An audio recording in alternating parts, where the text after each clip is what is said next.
विपक्षी गठबंधन Indian national development inclusive alliance की बैठक दिल्ली के अशोका होटल में लोकसभा चुनाव की रणनीति को लेकर मंगलवार को होने जा रही है। गठबंधन इंडिया में शामिल पार्टियों के प्रमुख नेताओं की बैठक ऐसे समय पर होगी जब हाल ही में हुए मध्य प्रदेश, राजस्थान, छत्तीसगढ़, तेलंगाना और मिजोरम के विधानसभा चुनाव के परिणाम आए हैं। इसमें हिंदी भाषी राज्य राजस्थान और छत्तीसगढ़ से कांग्रेस को सत्ता से बाहर होना पड़ा, तो मध्य प्रदेश में सत्ता बीजेपी ने बरकरार रखी। वहीं तेलंगाना में कांग्रेस जीती। इन चुनाव को अगले साल होने वाले लोकसभा चुनाव को देखते हुए सेमीफाइनल के तौर पर देखा जा रहा था।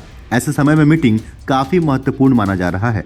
विपक्षी गठबंधन इंडिया की मीटिंग को लेकर पश्चिम बंगाल के मुख्यमंत्री और टीएमसी चीफ ममता बनर्जी के अलावा बिहार के सीएम नीतीश कुमार, तमिलनाडु के मुख्यमंत्री एम.के. स्टालिन और महाराष्ट्र के पूर्व सीएम उद्धव ठाकरे दिल्ली पहुंच चुके हैं। विपक्षी गठबंधन इंडिया के प्रधानमंत्री पद के उम्मीदवार को लेकर टीएमसी चीफ ममता बनर्जी ने कहा कि 2024 के लोकसभा चुनाव के बाद फैसला किया जाएगा। उन्होंने विश्वास जताया कि गठबंधन सीट बंटवारे सहित सभी मुद्दे को सुलझा लेगा। बनर्जी ने उम्मीद जताई कि पश्चिम बंगाल में कांग्रेस, टीएमसी और लेफ्ट का गठबंधन हो सकता है। इस बीच टीएमसी ने कहा कि कांग्रेस अपनी जमींदारी, संस्कृति और त्याग कर ममता बनर्जी जैसे वरिष्ठ नेताओं को गठबंधन के चेहरे के तौर पर पेश करने की दिशा में काम करे। टीएमसी के प्रवक्ता कुणाल घोष ने कोलकाता में कहा, 3 राज्यों के विधानसभा चुनाव में मिली हार के बाद कांग्रेस को इससे सबक लेना चाहिए। इससे जमींदारी संस्कृति को त्यागना होगा। पार्टी अपने साझेदारों के साथ पार्टी प्रजा की तरह व्यवहार नहीं कर सकती। यह सुनिश्चित करने के लिए कि इंडिया गठबंधन की जीत हो, इससे कांग्रेस 3 बार के मुख्यमंत्री और 3 बार की केंद्रीय मंत्री ममता बनर्जी और अन्य वरिष्ठ नेताओं को गठबंधन का चेहरा बनाना होगा। वहीं आरजेडी के चीफ लालू प्रसाद ने दावा किया कि इंडिया अगले साल होने वाले लोकसभा चुनाव में प्रधानमंत्री नरेंद्र मोदी को सत्ता से बाहर कर देगा। उन्होंने कहा कि गठबंधन अच्छा भविष्य है। मीटिंग में शामिल होने के लिए सभी नेता आ रहे हैं। ऐसे में हम पीएम मोदी को हरा देंगे। विपक्षी गठबंधन इंडिया की मीटिंग में अगले साल लोकसभा चुनाव के लिए सीट के बंटवारे, साझा जनसभाओं और रणनीति बनाने समेत कई मुद्दों पर चर्चा हो सकती है।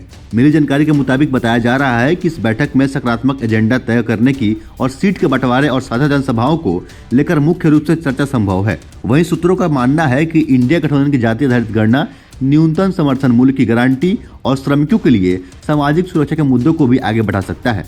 दरअसल कांग्रेस सहित अन्य विपक्षी दल जाति आधारित गणना की मांग करते हुए केंद्र सरकार पर हमलावर हैं। इस बीच राजनीतिक गलियारों में चर्चा है कि हिंदी भाषी राज्य छत्तीसगढ़, राजस्थान और मध्य प्रदेश में कांग्रेस की हार से उसे नुकसान होगा। कहा जा रहा है कि सीट शेयरिंग की चर्चा में कांग्रेस की सीट मांगने की क्षमता पर सवाल उठाए जा सकते हैं। वहीं बीजेपी ने गठबंधन इंडिया को लेकर कहा है कि इनका कुछ नहीं होने वाला है। शाहनवाज हुसैन ने कहा कि भिंडी गठबंधन हो जाएगा, इसे कुछ नहीं निकलने वाला है। यह हताश और निराश लोगों की बैठक है।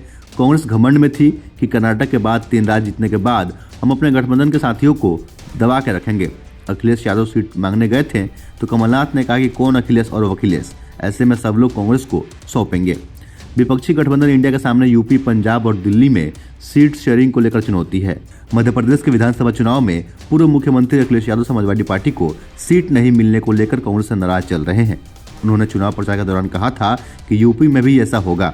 वहीं पंजाब और दिल्ली की बात करें तो यहां सीट बंटवारे को लेकर कांग्रेस और आम आदमी पार्टी आमने सामने है। इससे पहले विपक्षी गठबंधन इंडिया की 3 बैठकें हो चुकी हैं।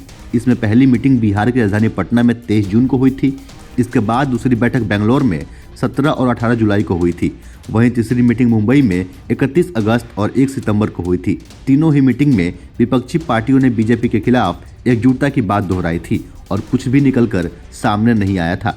अब यह देखना होगा कि चौथी मीटिंग में क्या कुछ निर्णय लिया जाता है। बाकी इस पर आपकी क्या राय है? आप अपने हिस्से का राय हमें कमेंट के जरिए अवश्य बताएं। फिलहाल के लिए इतना ही। ऐसे ही अन्य खबरों को देखने के लिए बने रहें सहारा समय के साथ। अगर आप हमें फेसबुक पर देख रहे हैं, पेज को लाइक करें, फॉलो करें। अगर आप हमें यूट्यूब पर देख रहे हैं, चैनल को सब्सक्राइब करें। बहुत बहुत धन्यवाद।